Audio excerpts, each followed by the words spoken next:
All right. Well, welcome everyone to this edition of Real Talk, the Pendulum. My name is Dr. Serena Wadhwa, and I'm your co-host for this episode. Of course, the real host is Promilaji, who graciously allows me to do this podcast. So thank you again.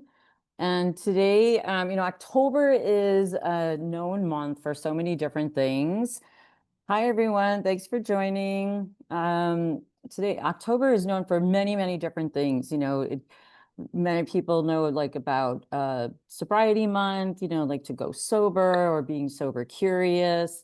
It's also known for substance abuse prevention month, mental health month, emotional wellness month, depression awareness month, and depression education month. And there's like a bunch more different ones. And as I was reading about this, doing the research for this podcast, I was like, oh, sugar. I need to do something about sugar. So I was like, and it has everything to do with all of these different things. And so I'm going to talk about sugar sobriety. So we're going to jump right into this information here. And first, as a disclaimer, I am not a nutritionist, and I am not a dietitian, and I'm not a medical doctor. So this is just based on research that I've been doing for myself, actually, because I stopped sugar as of today. And so it was kind of a way to help prepare myself too. And I'll be kind of blogging about my journey with sugar sobriety.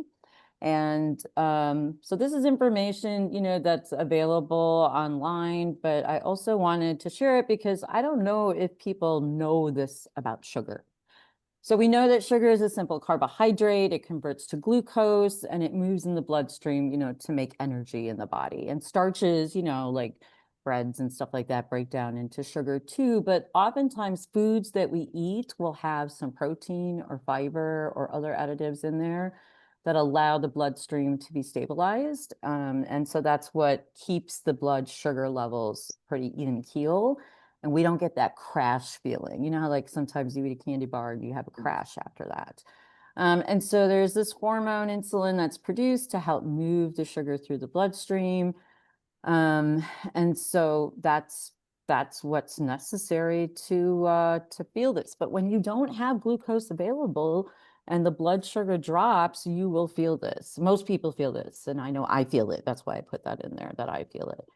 And there's a lot of consequences when people eat, more sugar than what's recommended. So there's weight gain, obesity, type 2 diabetes, tooth decay, heart disease. Gout is also been in the research, type of arthritis that occurs. And a lot of the main source of sugar that was listed was soft drinks. And 1 can of soda averages about 10 teaspoons of sugar. And if you consider that what is recommended by the CDC is 6 teaspoons a day, that means that 1 can of soda, one soft drink, already meets that requirement. And so if somebody is drinking drinking a can of soda, they have already had their sugar for the day. So these are some examples that I list up here to kind of demonstrate what it might look like. So a standard glazed donut that you might get at a store, it could be any kind of standard donut, and it will depend on, the maker and whatnot, but has 10 grams of sugar, which is equivalent to 2.5 teaspoons of sugar. A slice of birthday cake can average between 28 and 44 grams of sugar, right? And that's anywhere between 7 and 11 teaspoons of sugar. So it's basically just taking a teaspoon of sugar and eating it is what you're doing. Yeah, it was not very pleasant to read these statistics. I was very unhappy with these things.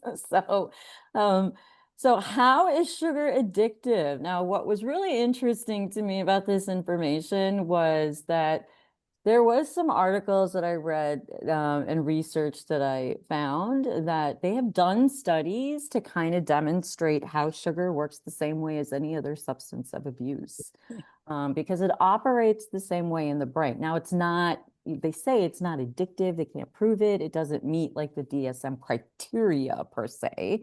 Um, but it works the same way as like cocaine, for example. And that was the most referenced analogy in the literature, was that it works the same way in terms of the release of dopamine, the kind of high that people get from sugar, the energy boost that they feel. And just that kind of, feel good feeling, which is different from a high, but yet it's still with the sugar that they get. Because what sugar does is that it does release dopamine in the brain, but it also releases endorphins and other chemicals at the same time. And that's what accounts for these feelings that people experience. But dopamine also acts, it is a feel-good neurotransmitter. At the same time, it's a neurotransmitter that kind of puts you in like this double-edged sword, because what it does is that it makes you want more of that thing. And so the more that you get something, the more you want of it. So the more dopamine that's being released, the more that you want whatever it is that is releasing that. And Almost that's, sounds, sorry. no, no, say, I'm sorry. no, no, no. I can't, it almost sounds addictive. Yes, Yeah, I mean, it follows suit, is what I'm thinking. But they say exactly. it's not, though. So Well, I mean, interesting. not in the sense of what we consider to be a substance use disorder. Yes, yes. Right. So, I mean, we know that a lot of people have like, they want sugar, I mean, people just like are so sugar driven. And I know I'm like that. I mean, that's why I went on a sugar, like I'm just going to be sugar sober for a while and see what happens. Um, but it works the same way. And so people also go through withdrawal from sugar. And it could take anywhere from, typical standard substances take up to 7 days to withdraw. And so sugar in the literature has been aligned up. I've seen, up to 5 days is what I've seen. Like this is physical withdrawal from the substance.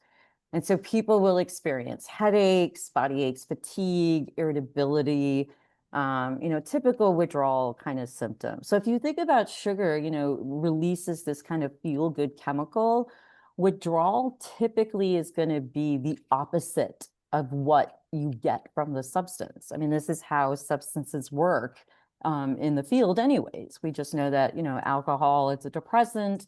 And typically when people are going through withdrawal from alcohol, they are more agitated, more restless, because it has more of an opposite effect on their system. And so sugar is going to do the same thing. Now, the other thing that happens with sugar is that people experience post-acute withdrawal too. So same thing that happens with regular substances when people have a substance use disorder. And so post-acute withdrawal is kind of like this after the initial physical withdrawal, people will still experience this kind of more less intense withdrawal. So they might have like emotional swings, they might have cognitive, like lapses, they might have irritability, sleep issues, things like that. And so very similar things. And the idea is that because the brain is becoming more stabilized without the sugar additive. And it works the same way as any other substance when a person is stopping a substance, is that the brain needs to stabilize and it's going to want the substance because it's so used to having the substance in its brain. And so sugar does act on the same reward path as cocaine. I mean, that was the analogy that I was reading, was that and I have the literature and the references that the same path as cocaine, energy boost, high, feel good, less intense, but it's less intense. I mean, it's not like as intense as cocaine is, but it is intense. It is a similar experience. And research indicated that, the sugar is 8 times, what was it, more intense than cocaine is in terms of quitting it. It's harder to quit. more powerful to quit. And I was like, oh, that's interesting. So now that's going to be very interesting. So there's the references, for these different studies about with this particular substance. So when we're thinking about, if you're thinking about quitting sugar, this is like kind of the month perhaps maybe to think about that. These are the stages of change, when we're talking about quitting or cutting back or, developing a plan. Really first step is to think about where are you at in terms of doing something like this. And so, quitting sugar was something that I've been thinking about for a while. And so I've always been in this preparation stage up until today was my date. And so planning for this stage or for this change was something I was doing. But if sugar is not a problem for you, you might be more in pre-contemplation. You don't see it as an issue. It's not something that's a big deal. If you're more ambivalent, you're kind of on the fence of it. You see the benefits of it, but you're not really sure how maybe that you might do it. That would be more, excuse me, contemplation. Action stage is more like you're actually putting your plan into place. And so like, for example, today is my action day. So I'm putting this plan into place.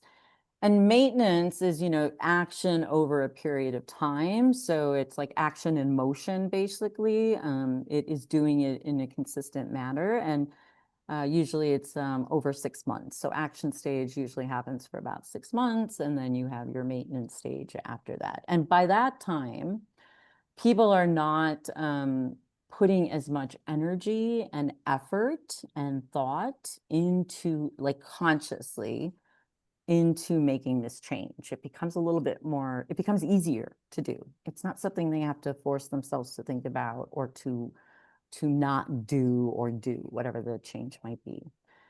And then, of course, you have the return, which is, recurrence or going back to whatever the previous habit was. So, in this case, it might be going back to using sugar, the way that a person might be doing it, or even just having a little slip, which is part of the process, because there are some very powerful things that happen when people quit a substance. And so the idea is recognizing that these are things that do actually happen. And so if you want to quit, part of the thing is, if you're thinking about it, is really realizing that there is kind of this systems perspective about developing a prevention plan and really looking at different ways that systems exist. So from an individual perspective, I've talked about this holistic stress theory, with the chakras and the different levels that relate to it many times in this podcast. But there's also this kind of more broader system perspective, because we do live also in a society where sugar is very prevalent and is pretty much in everything that is available to us. There's not very many places you can go without sugar. And so we have a lot of holidays that celebrate sugar. There just needs to be like a national sugar day or something. I don't even think we have a national sugar. Maybe that's every holiday. I don't know, but they just call it something different. So the idea here is recognizing that these kind of interact with each other. And so it's really looking at when you're developing like a cutting back plan or a quitting plan, addressing these different levels, both in yourself, in your own organism, and then also in the system that surrounds you. And so paying attention to different factors is going to be helpful. And putting it in writing, whether that be on a piece of paper, or whether that be on a computer, or whether that be on your phone, or whether that be in something that you have that goes with you. I don't even know what the word is because my cognitions are not as available to me right now. But just recognizing that having this information and having your plan available to you is something that can be helpful when you least expect it to hit you. And so there's a lot of research in the field of substance use disorders in terms of reasons people go back to using. Lots of research that's been done through the years and through the decades about people recurrence, going back to using, why they keep reusing, why they end up relapsing was the original term, chronically. And so this is what the major areas basically are.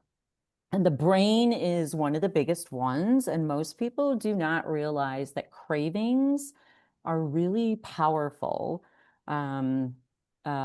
initiators of going back to use. The cravings that a brain provides a person really compel a person and drive the person to a certain behavior. I'm not saying it excuses a behavior. I'm not saying, that this is, like that. But the brain does hold some responsibility with really gearing and directing the person's attention to this particular substance that it wants, because the brain is adjusting. The brain goes through this kind of adjustment period without a substance. And so it wants this substance so it doesn't have to do all this work. It doesn't want to adjust. It likes easy stuff. That's why it likes habits. And so habits allows it to do other things.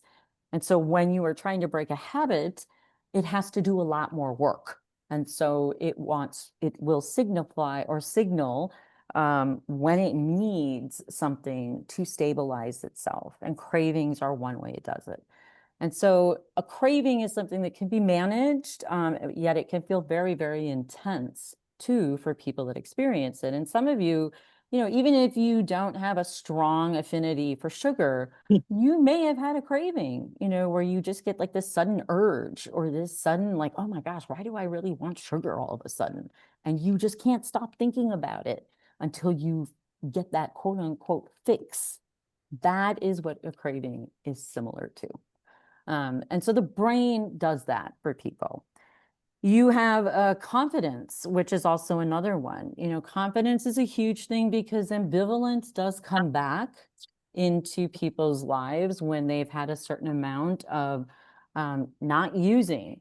And that's the same with anything. Confidence comes back when change has occurred and has been stabilized for a while. Oh, yeah, I got this. I can do this. This is great. And so sometimes then people kind of, quote unquote, slack off those things that, were working for them to keep that routine going. And so, or they might start thinking that, okay, well, was this really a problem? Was I really eating that much sugar? Maybe I was just exaggerating it. I mean, these are things that I've already thought about, which is why I wrote down like how many of everything I was eating every day, and I'm embarrassed to say it, so that's why I'm not going to say it. So I made sure I wrote it down instead for just evidence. But it is that confidence that sometimes we can become overconfident about it too. And so the idea is just recognizing that ambivalence is natural. It does come back when we feel good about something. And yet at the same time, it's a way that our brain and our own ego get in the way of ourselves. Okay. And cognitions are our thoughts. And this is about like our expectations. And so in the research with substance use disorders, and this is also something to look at if sugar is something you want to quit, is looking at kind of, what are your expectations with quitting or cutting back? Are you expecting yourself to never have sugar again? Are you expecting to only have it in limited times? Is it all included sugar? What are the expectations of it?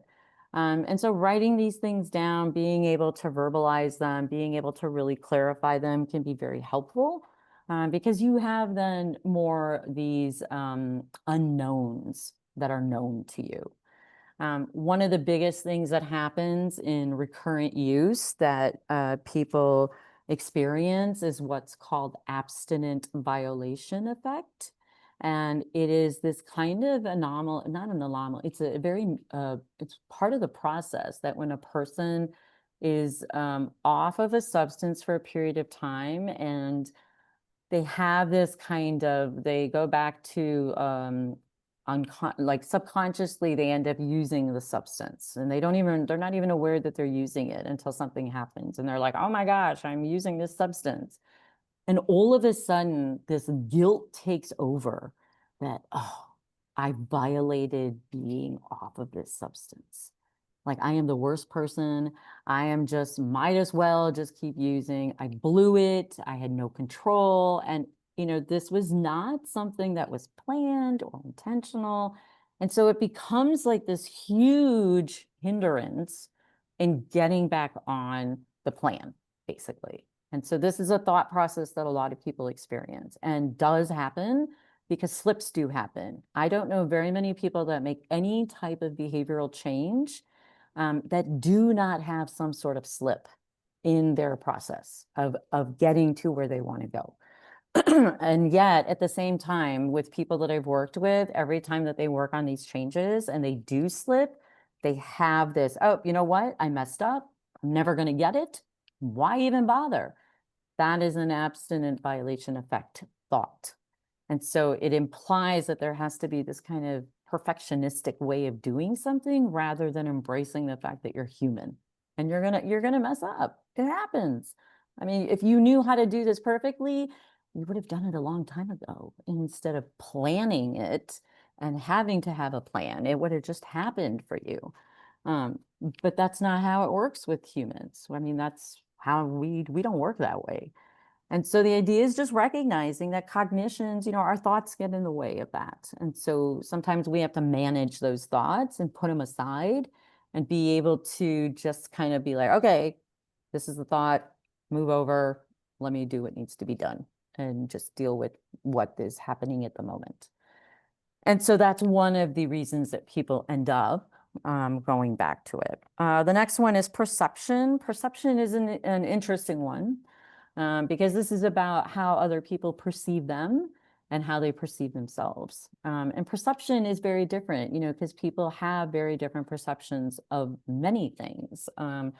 And the whole point of, being different is having different perceptions. And yet it's the same thing that gets people in trouble. And so the idea is recognizing how perception can also be skewed by the very thing that one is trying to change. Because as you're going through withdrawal, as you're going through, post-acute withdrawal, as you're trying to make these big changes, your perception is going to be affected by these changes. And so that's why they recommend not to make big decisions during this time, because perception is going to be different. You can handle everything, you can handle nothing. It becomes very unique to a person's situation. Competence is another one, and this refers to basically their coping skills, like their ability to handle certain situations. Do they feel like they can say no in certain situations? Do they feel that they can assert themselves? Do they feel like they have a good plan or a good support system? And a lot of times when people return to use, in the field of substance use disorders, oftentimes it's because they don't rely on their support system. They feel they can do it themselves, and their competency in the other way gets in the way too. And so competency can be about just feeling that they can do it all themselves and not relying on their support system, or it could be not developing a support system and the skills in order to help them through times when they need that. And so the references, for these different prevention skills are available there. And please feel free to reach out to me if you would like a copy of this, if anybody would. So kind of looking at the different prevention plan, like how might you organize this, from a stress theory perspective. Again, if we're talking about level 1, which is the root chakra, you're looking at the basis, right? This is like your foundational energy. You're talking about the brain. So you're looking at cravings, you're looking at cue management, what activates it. Level 2 is all about emotions, and this is your sacral chakra. This is where joy exists. But if your emotions are all over the place and it's hard to get regulated, it's hard to experience joy. Support is also very important in this level as well, is how are you getting emotional support? Who is emotionally supporting you? And so really being able to determine who is going to be part of that plan for you. And then you have level 3, which is about your thoughts, and this is about cognitive distortions and how do you manage them. So it's about, managing, oh, I really want that candy bar, and I don't think I can handle not having it right now, which is a thought going through my mind as I'm thinking it. So I'm just saying it out loud. And as I'm saying it out loud, I'm thinking, no, I don't really want that candy bar. So, but it is about how are you going to kind of challenge these thoughts that exist, because they're thoughts and you have the tools and you can develop the tools to manage them. And then level 4, this is the heart chakra. This is about perception. This is about that unstruck space, which I've talked about before, just really having this kind of clear reality, seeing things for what they are and not for what you want them to be. So it's developing a different type of reality awareness. And this is where bodily sensations sometimes can be misperceived. We can sometimes take an emotional sensation and misunderstand an emotional sensation. For example, to actually, it's more of a hunger sensation. And so we may misperceive it because of whatever space that we may be in. And so sometimes it's really kind of paying attention to what we're experiencing and not putting stuff on it. That's what unstruck is really about. Level 5 talks about the behavior and the environment. This is the throat chakra. So this is really about communication. This is really about how expression, right? That's what throat chakra is about. And so it really is looking at how are you expressing yourself, what is around you in your environment, being able to say no or deal with social pressure, balancing your lifestyle, really staying focused with the wants and also with needs and not just demands, not what with things that you have to do, but also things that you want to do. And these are things that I've considered when I was developing my prevention plan, when I was working on this for my sugar sobriety, is, thinking about all these different levels and looking at, okay, what are these things that I need to stay focused on? And then level 6, which is the third eye, this is about like this kind of intuitive wisdom sense, right? And so this is really about clarity. This is clearing the muck. The muck is like that kind of mud and the yucky feeling that happens when stuff is not clear. And so we get stuck in that a lot. And oftentimes that happens when there is values that are not cleared, when there is an intent that is not cleared, when there's motivation that's not clear. Those are things that can kind of get entangled in this part of it.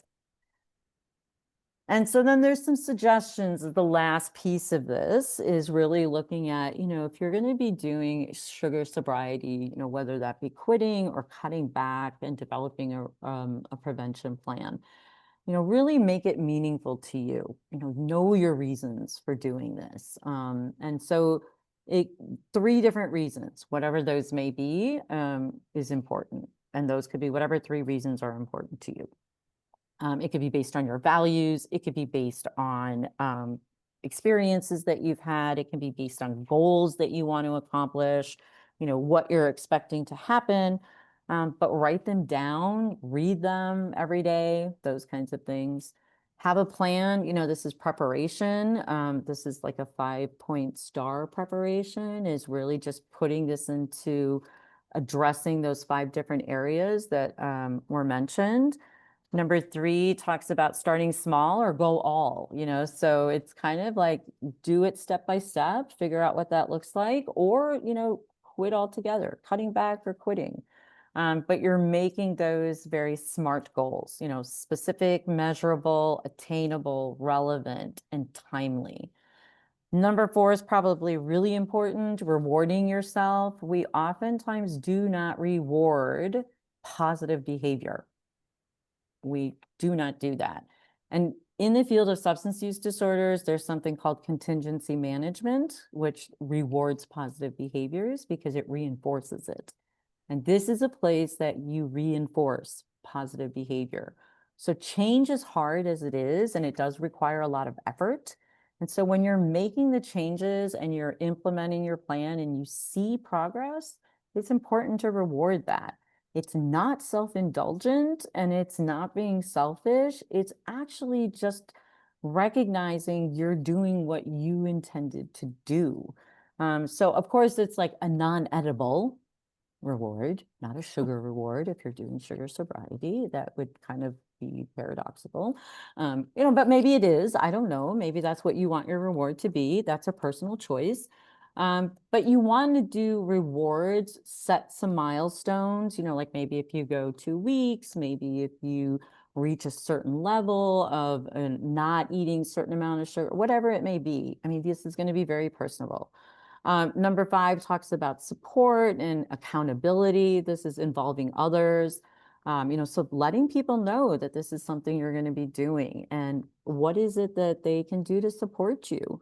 That's probably something that could be very helpful. In fact, I had a couple students actually ask me what they can do to support me in this because I told them that, I might still be going through withdrawal when I come back and teach class next week. So I just want you to be aware of that, so that they would not think something else was going on. It was just this process.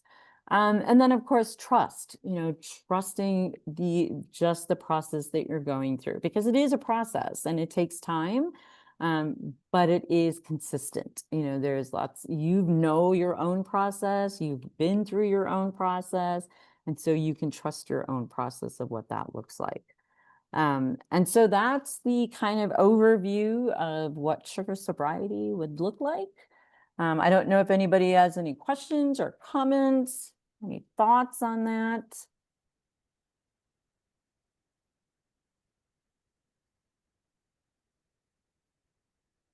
That's a lot of information.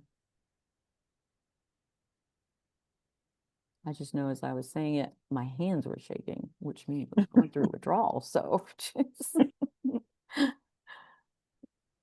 any thoughts or comments? If not, well, I'm going to put my references up here too. All right.